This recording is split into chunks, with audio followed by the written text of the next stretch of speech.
Welcome back, everybody. My name is Robert, and I'm here with my co-host Karol. Hello, everyone. This is the first episode of the new Retro Renaissance podcast. In this podcast, we would like to talk to game developers and other creators in and around the retro gaming scene so that we can inspire each other and share ideas. We aren't only interested in big finished games, we would also like to talk to people making small, interesting projects. That said, today's episode is a bit unique. We don't have any guests, but instead we want to talk about my game dev journey so far, and of course about the Game Boy.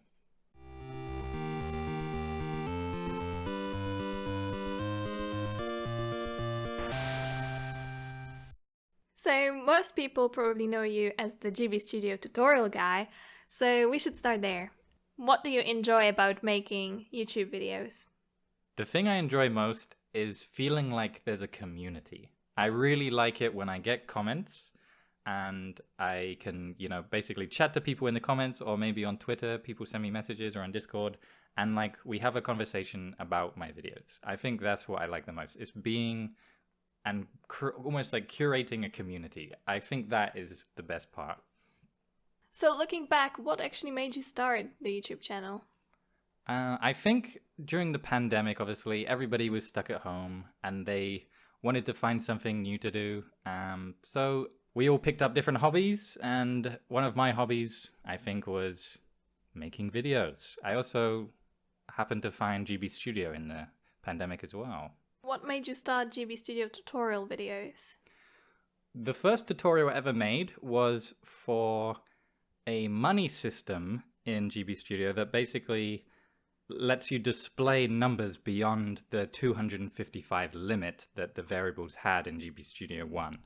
And basically, when I figured it out myself, I was like, this is awesome. I should make a video on this. I think I uploaded it, and it actually got a few views, and I think it had some nice comments maybe, and I posted it on the Reddit, I think. And like I said about the community, it was almost like from that video, I felt like that was what I wanted to do. I wanted to have people, enjoy my videos. I guess it was nice to step out of the pandemic bubble of being alone and actually have people engaging with you in a way. Exactly, yeah. And the fact that I had, I was using my degree in a way, my game development degree, and I was actually helping people. It felt good, yeah. How did you actually discover GB Studio in the first place? So my game development degree was very team-based, which meant that I didn't really do much on my own, except for making 3D models, which were normally very static. And I remember in first year, it might be in second year, I made a game all on my own in Twine, which is a text-based game engine. And I kind of wanted to, do something on my own again. And in college, I had done pixel art. So I started looking for, a small pixel art engine that I could make games in. And obviously, I stumbled across GB Studio. So what was your first game in GB Studio? My first game was a Western ballad, which was a story-based cowboy game, basically, like a Western, as implied by the name. And you just walk around and you talk to people, and you're kind of guided by this story, and then obviously has a start, middle, and end of a story. And it was kind of playing into how GB Studio was built as an RPG game engine, and I was trying to make sure that I was doing everything I could. It was quite easy, and it only took me maybe a month at max. I can't even remember. But yeah, it was just an idea for a game of just, a story and just some simple sprite work. So reflecting back on it, what did you actually learn from this experience, your first game in GB Studio? Obviously, I familiarized myself with GB Studio, which arguably was one of the most important parts.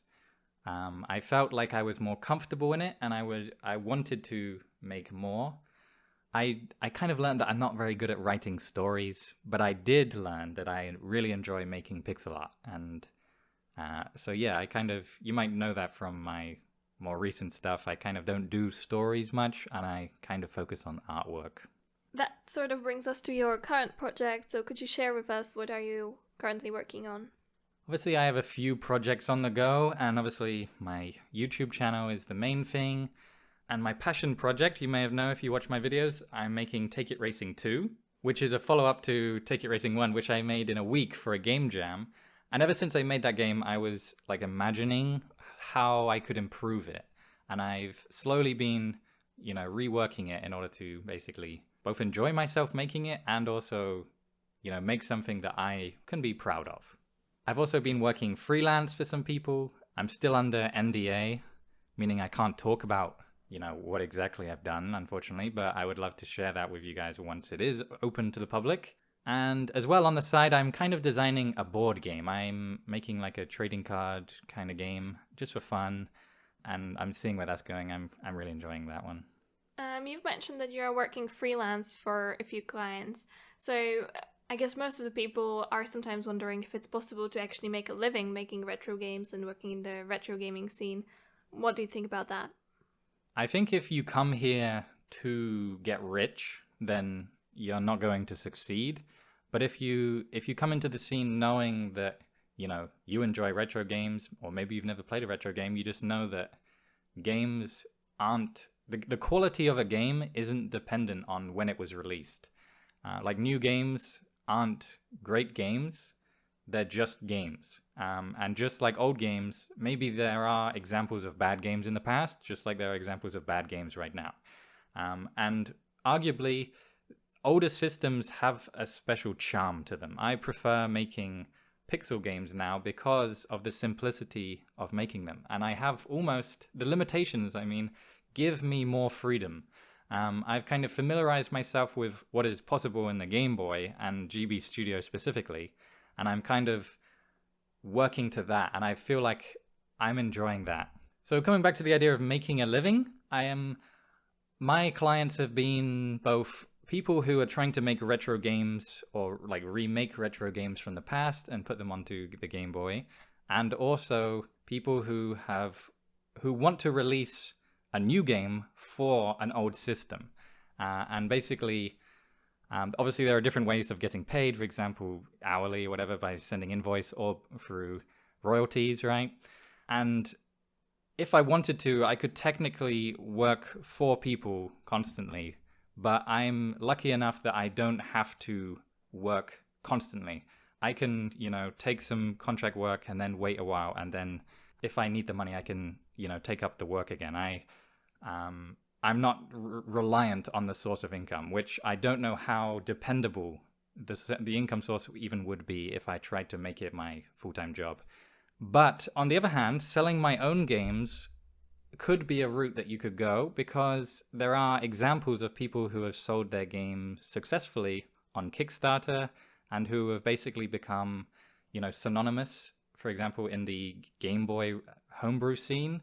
And I think they do make a living, but obviously they're not going to be millionaires. So again, if you come into this thinking that you're going to be a millionaire, then it's not very likely. I'm thinking about it more as if it was the indie scene than AAA development, mainly because it's small teams working on small projects, and arguably it's even more. The Game Boy scene is even more restricted because you have to basically sell it to somebody who has a Game Boy. Obviously, you could put it up on Steam. There are games that are made in GB Studio on Steam, and you could obviously put it up onto itch and as a web game. But physically, as you would probably expect to sell a normal game, the only people you can sell it to are people with Game Boys, which I don't know how limited that is. While obviously if you're trying to sell a PC game, everybody has a PC. So there are limitations that you have to be aware of, and you have to you have to be passionate about Game Boys or the retro scene to care in a way, right? Obviously that passion can grow. When I first started the first game, obviously I didn't intend it to ever be released physically on a Game Boy cartridge. I was just messing around with GB Studio, and making a game, testing it out, and it was like the gateway into understanding, how great the Game Boy is. And then I got my own Game Boy, and I got the Easy Flash Junior in order to get my game onto a Game Boy and play it there. And it kind of like snowballed, right? And I can imagine most people's experiences will be quite similar. You've made quite a few games now, so maybe people are wondering, how do you keep coming up with doable game ideas? What are sort of your sources of inspiration? I get my inspiration from almost everywhere, right? Like, obviously, movies are a huge part, TV shows, or whatever media you're watching, you should probably. Oh, I personally kind of collate all those ideas into my brain and I kind of mix them up and I'm always thinking how would this be gameable, right? So for example, Mad Max, I made a small demo and I made two tutorials, basically about like the tanker, I think I called it, where you're a truck and you want to be picking up fuel and then taking it to another place, which is basically Mad Max if you boil it down. So whenever I see something, I think, how could I make this into a game? And obviously, not everything is gameable, right? Maybe it is. Maybe there'll be somebody who completely disagrees with that. But maybe I should say not everything should be gameable. There are boundaries and there are things that aren't gameable, right? So, for example, at the beginning of my channel, I was making the game called Space Punk, which was evolution of a game jam game called Hackar that I made. It was basically like an open world version of that I was trying to make. And basically, the idea of it was good, and I cared about what the final piece would be. But in the end, as I was developing it, it kind of fell apart, and I realized that all it was a time sink, and I wasn't really advancing the game, and it wasn't actually being very good, you know? So what I'm trying to say is that ideas are easy, and that you could probably start by, making anything into a game. You see, tennis, make that into a game on Game Boy and see how easy it is. And then maybe you'll start thinking of other ideas, like table tennis. Well, then, maybe it's super fast table tennis. Maybe it's table tennis with magic. You can just easily think of something but this, and what I'm trying to say is you will get to the point where your ideas aren't the thing that's stopping you. It's actually the execution. And the execution sometimes isn't worth executing on. And you should slowly build up the idea of, is this game what I want to make, or is this game worth making? For example, Office Combat, when I made that, I had an idea, it had a meaning, and I made it very quickly, and it was very small. And I think it was very successful because of those reasons. I knew what I wanted, and I was able to make it very quickly. And obviously, I could easily go and remake it or make a sequel, and it would, probably be another good game. But there are other games from that same game jam, like Dead Dungeon. I was kind of focusing on it for the tutorials, and it meant that I didn't really design the game for the game, and it kind of doesn't hold up when you play it because of that. So you need to, come up with all the ideas you can, and then test them out as quickly as you can, and then let them fail. If they aren't very good, just throw them away. It's simple as that. And obviously, some people will obviously love the ideas. And maybe for that reason, you should give the project away or sell the project files or something if you're thinking about making money, because then somebody else gets to use it for their creativity, right? If you didn't see the appeal. So we've already lightly touched on this, on how you approach game development, but could you just briefly summarize what are your creative processes from start to finish when you're embarking on a new project? Yes, definitely. This is obviously a design talk, and one of my patrons mentioned that they wanted me to discuss or make a more in-depth video on game design specifically, and I've been struggling with that, mainly because there is no one way of doing it, and I don't want to basically gatekeep how you should design your games. Basically, everything is allowed, right? It's a creative process. I'm not going to tell Mozart how to compose his song, you know what I mean? I'm not going to tell, Christopher Nolan how to direct his movies. Everybody has a different way of doing it, and you kind of have to experiment to discover what yours is. But I will obviously try and explain my processes so that you could maybe learn from me right now. But I don't want to say that this is, by any means the only way of doing it. And even as I'm saying it, there are multiple ways I do it as well. So, for example, there are two ways of designing a game at the beginning, like the actual game design, which is one is top down, where you basically think about the world and the story that the game takes place in, and then making the gameplay after the fact, and make it fit the story and the world. And then the other way is bottom up, where you start with the game feel and the game mechanics, and you kind of design the gameplay experience, and then add the world in, later. Arguably, you should be doing both all the time, like mixing and matching, making sure that they both fit. And arguably, I always kind of default to bottom up. I'm always thinking about what the player's feeling, which is good, but obviously it means that my story skills are very poor. I think that's one of my weaknesses, is story. And but yeah, when it comes to development, though, there are two ways of like developing a game, and like I said, they're both valid and they will both be necessary on different projects. So the first one is called waterfall, where basically every step you take in the development phase should be planned out beforehand, but it doesn't have to be. But basically, each step you take is moving towards the end, right? So imagine you have a week to make a game for a game jam. Every step you take, you are slowly getting towards the final piece. And then obviously you would then press send at the end, and you wouldn't even really care about fixing, or obviously you would want to fix the bugs, but you wouldn't really care about redesigning aspects of the game after the knowledge that you have achieved, right? Because that pure waterfall is going step by step by step. Obviously, there will be elements of agile and, AAA games, right? Even if they are saying that they work to waterfall. And agile, which is the second version, is basically where each step you take is a question, and you should be asking yourself, does this fit my goal? And if it doesn't, you should be reworking certain aspects to fit your goal, right? So just like I said before, you don't have to have the goal in mind, but you have certain parts that you would be focusing on and trying to think about more strategically. For example, does the UI, does the player understand what's going on all the time?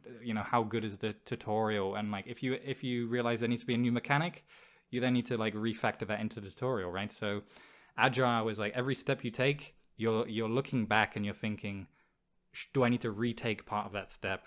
And obviously you will have elements of waterfall because you know what needs to be done, but you will be rethinking about how you do it. So for example, waterfall, like I said, would work best on a game jam game. So a Western Ballad, I had a storyboard, and I basically created the storyboard. I actually cut out parts, which is obviously fine. I cut out bits that made it shorter and made it simpler to make in GB Studio.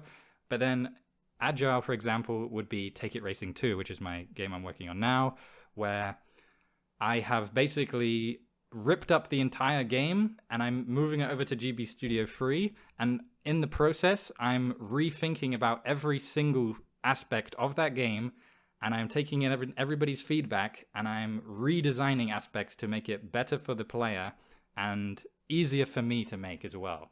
So from start to finish, games can look very different, and obviously I want to go over the point again where not every game has to succeed, right? You don't have to bring every single game you start to the end. Obviously, you want to bring some games to the end, obviously, otherwise you haven't made a game. But some games won't get it to the end, right? So always keep that in mind. You don't have to finish. I hope that hopefully illuminated design and development for my patron especially. But yeah, that's just obviously my experience and my opinion. And I don't want to say you're designing your game wrong, because unless you think that, then I can't really say you are. So you've mentioned the game you're currently working on, which is Take It Racing 2. What is your final goal for this game? I know most developers would like to see their games on a physical release. Is that something you've been thinking about as well? Yeah, I have been thinking about releasing it on cartridge, mainly because it's nice to hold your game in your hand. And if you've seen my videos from maybe even a year ago now, I do have, bootleg cartridges from China, and I have a reflasher so I can put my games onto a cartridge for myself, mainly for testing. But yeah, I am thinking about it.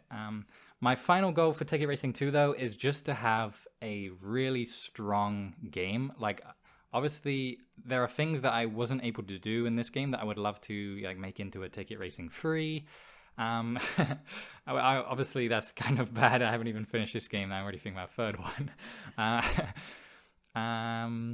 But yeah, I would just want this game to be as strong as I can make it right now.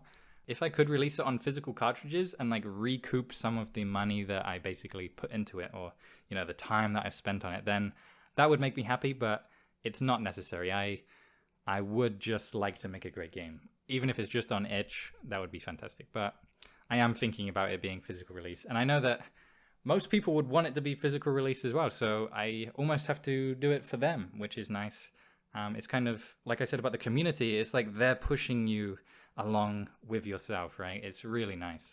So speaking of great games, if you could pick 3 games that you would be able to play on your Game Boy, which 3 games would you pick? What, like the only, if I had to pick only 3 games? Yes, you go on a remote island. Which 3 games would you bring with you?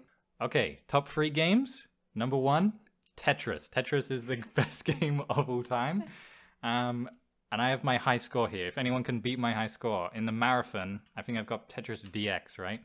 If somebody can beat the score of 362,865. Memorized off by heart? No, I'm reading it. And if they can prove that, then I'll be very impressed, because that was a feat. Do you remember the night that I beat that high score? I do, yeah. How can I forget? Yeah, I would be working so hard for that. It felt great.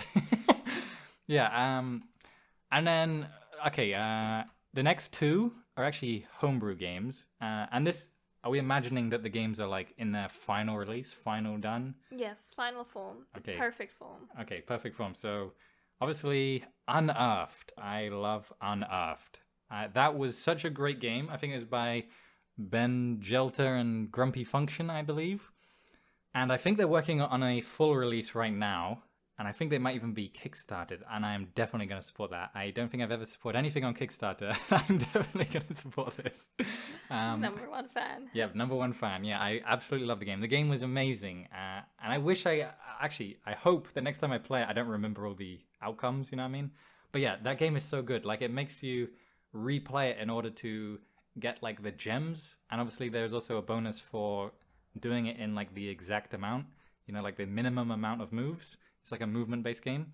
And then number 3, which could equally be number 2, but I think number 3 just because it's not in its final form, obviously. But Wink by Max Oakland is great. The art style is amazing. He seems like a really nice guy, and I'd love to talk to him on here one day. But yeah, I'm really looking forward to the final form of Wink. Like, it is, like, the art style is incredible. I love it so much. And like the gameplay itself, he clearly is like going beyond the limitations of GB Studio in order to make the game better than it already is. Yeah, I'm really impressed with it. And I think anybody who is looking, for a source of inspiration art-wise for usage in GB Studio, you should be looking towards Max Oakland. He is amazing.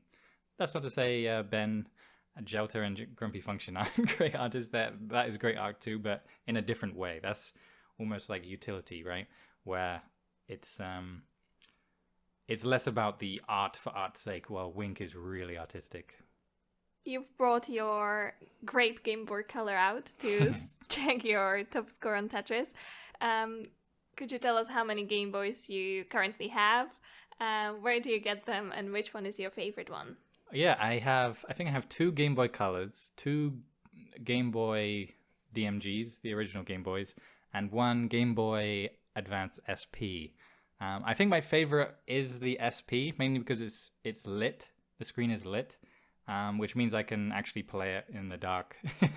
While I do love the feel of the Game Boy Color and the original Game Boy, yeah, you can't really beat having a lit screen. And I should definitely mod my Game Boys in order to give them lit screens so I can actually enjoy them even more.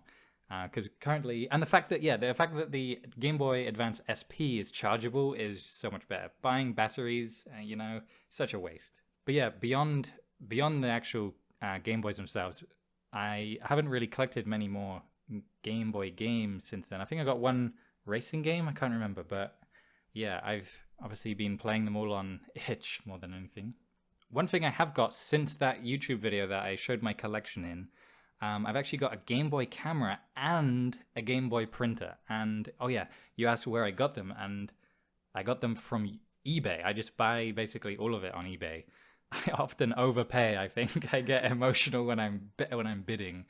I'm glad I don't gamble, otherwise I would be bankrupt. But yeah, I really wanted to get a Game Boy camera. Unfortunately, I feel like it might be slightly broken. Like the corner of the images are really dark, aren't they? They are a little bit. Yeah. But the printer, I need to get some more paper for it. I still got the original paper from 1999, I think, which is funny. Well, yeah, when we got it, it had the pictures of whoever had it last, which is really nice.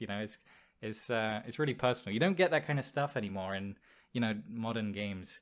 Like normally everybody just wipes the system. I don't think there's a button to just wipe the Game Boy camera. Reset to factory. Yeah. There's almost no settings on Game Boy stuff, is there? Is there a Game Boy you would like to get? One that you don't currently have? Maybe just for the rarity. There's a Game Boy that has the Pokemon things on it.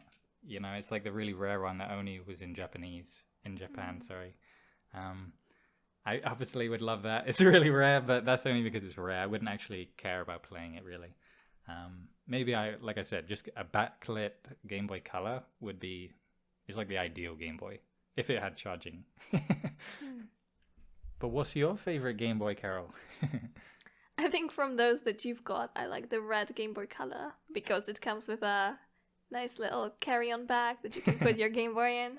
It's very cute. But otherwise, I would like to get the transparent Game Boy Color, which looks really nice. And we recently watched a video on how to repair the old one into basically a brand new one or a refurbished one. Yeah, I would love to do that. I think that would be really cool. Yeah, I bought when I bought those bootleg cartridges from AliExpress, I also got the tri-wing screwdrivers, which is the right size for opening up the Game Boys.